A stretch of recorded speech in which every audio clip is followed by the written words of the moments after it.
Hi, spirituality group members. Oliver here. Well, it's been a while since I've done anything on the spirituality group. I made a post or two.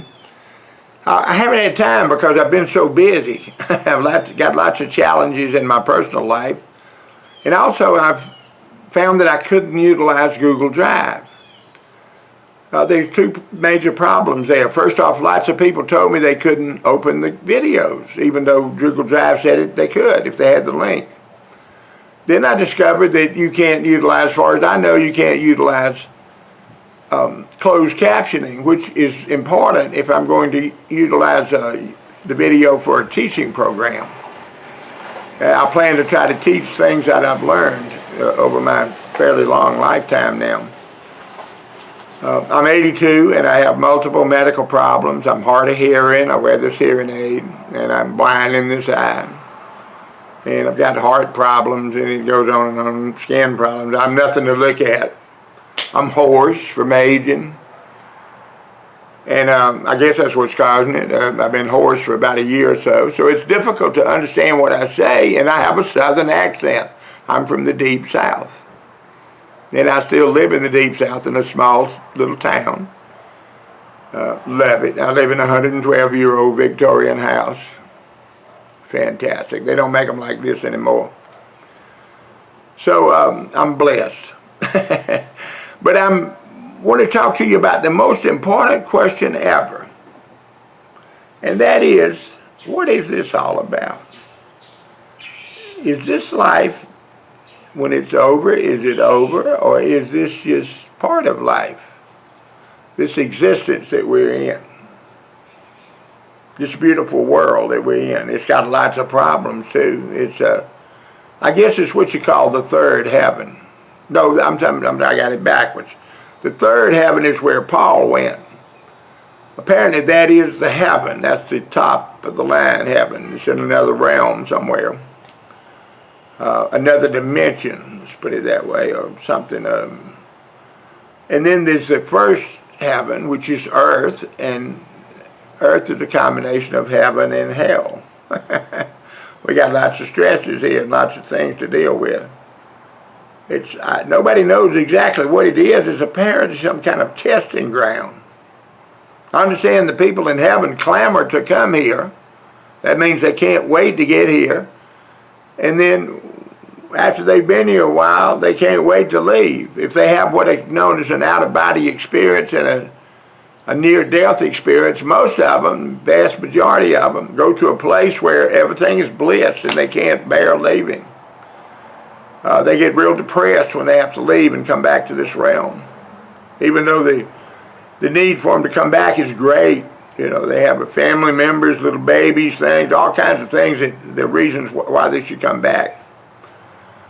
But they all seem to resent having to come back. They want to be in this other realm, this heavenly realm. Apparently some of them actually get into heaven and get a glimpse of that. Some of them in between, I guess that's the second heaven. It's the spirit world around us. Now all this sounds like buncombe to some people. My next door neighbor, I asked him what he thought about near-death experience. He said that's all BS, you know. Didn't even want to talk about it. That's what most people think. But there's more and more evidence as medicine is advanced and made it so people can survive more easily from actually being dead, or clinically dead, can be resuscitated, or they're near death or whatever. So they have these, some of them, a certain percentage of them have these incredible experiences. It's reported there's been about 20 or 30 million in the United States. And all over the world, in every culture, they have something similar. They go to another world, they see a light at the end of a tunnel, or maybe just a light. They're usually in some kind of dark place initially. They have a look out from above and they see what's going on. They say things, they tell people things that it's impossible they could have seen. Like they might see the top of an ambulance where they were on the ground dead or whatever, and they see the numbers on the top of the ambulance. Ambulances have numbers on their top, I guess, so helicopters can recognize them, big numbers. They report they saw these numbers. There's no way they could have known the numbers. They see a certain nickel on a concrete lid somewhere when they're out of this body that they're in here on Earth. And and they tell the date that was on the nickel, and somebody goes up there and gets the nickel, and there it is. Now, anyway, I'm going to show you in time all the evidence for this on the Facebook website. My personal profile, a part of it is devoted to that, to the Facebook, the Spirituality Explored group. I have another one called Facebook Explored that I might invite you to that sometime. You can't get in these groups unless you volunteered to come in. You won't see it on my Facebook personal profile. You'll only see the other stuff. So the only way to see it is to join the group. It's not a regular Facebook group. It's a segment of the Facebook personal profile that's devoted to a certain topic. There's advantages to that because you can communicate differently that way than you can with a Facebook group. A Facebook group, you become the leader and everybody's following you. When you do it on my Facebook page, you might perceive me as the leader, but you can play an equal role. You can post things there, and you can comment and like and do all kinds of things. And it appears to me it's got more advantages than a Facebook group. Now, I will use Facebook groups later on for a certain purpose, and I know how to create them. But right now I'm just sticking with my Facebook personal profile. So I hope you got something out of this video. But the most important question is, what is this all about, and does it end when this body is gone? When it's dead? Or is there something inhabiting this body, which people call the soul? Nobody knows exactly what it is. Is it taken out of this body at the time of death, and you go into another dimension where you live forever, like it says in the Bible, if you believe certain things? Very interesting question. If you can think of a better question, would you please put it in the comments? If you can think of a more important question, say, Oliver, you've got it all wrong. Here's a more important question. I would love to see those questions. Because for some reason I am allured by this near-death concept. As a doctor, I want evidence. I want proof. I mean, you can't treat people for diseases unless you have evidence that something works. You got to have tangible evidence. Just having faith that they eat a certain berry and there's no evidence, that's meaningless. I'm not saying it might not help them, but you can't prove it. You have to have evidence, and NDEs are evidence, concrete evidence that this may be merely a journey through this world, in this body, and that we go into another realm when we die. If it depends on what realm. The Bible says you either go to hell or you go to heaven. It's your choice.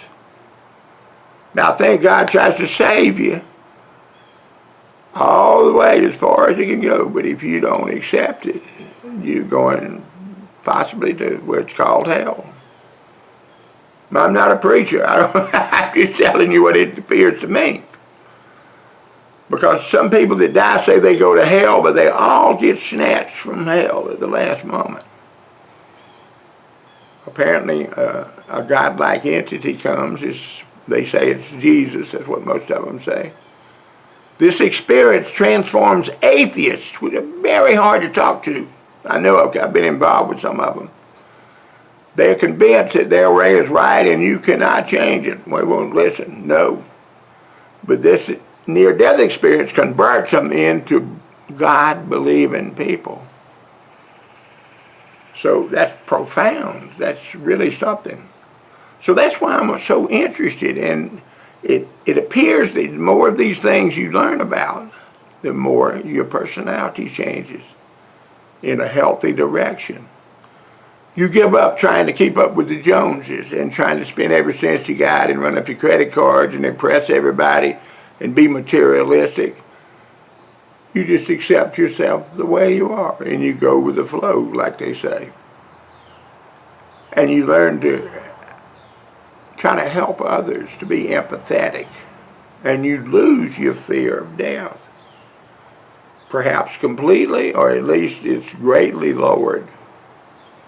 Those are benefits that I have personally experienced myself. Now, I've never had a near-death experience. I really don't want to have one. I'll just wait till the final moment, okay?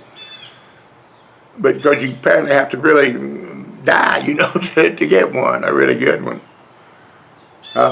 Sometimes people have them, they say they didn't really die, but they had this experience anyway. And that's probably okay. I can understand how that might happen. But anyway, that's about all I had to say about near-death experiences and spirituality. So I hope you are able to see this video. I'm going to upload it to YouTube. I'm just learning all of this. That's why I've been so busy. It's a lot of problems and a lot of tedious things to deal with. And but I'm learning, and hopefully I'm going to get it uploaded and get it onto the page soon. And I'll probably notify every one of you separately and give you the link so you'll be sure to see it. Because it looks like some of you are not seeing my posts. I'm not sure what Facebook is up to. But I have reason to believe they might block certain content. So I'm trying to work my way around that. So anyway, good luck, and I'll talk to you later. Bye-bye.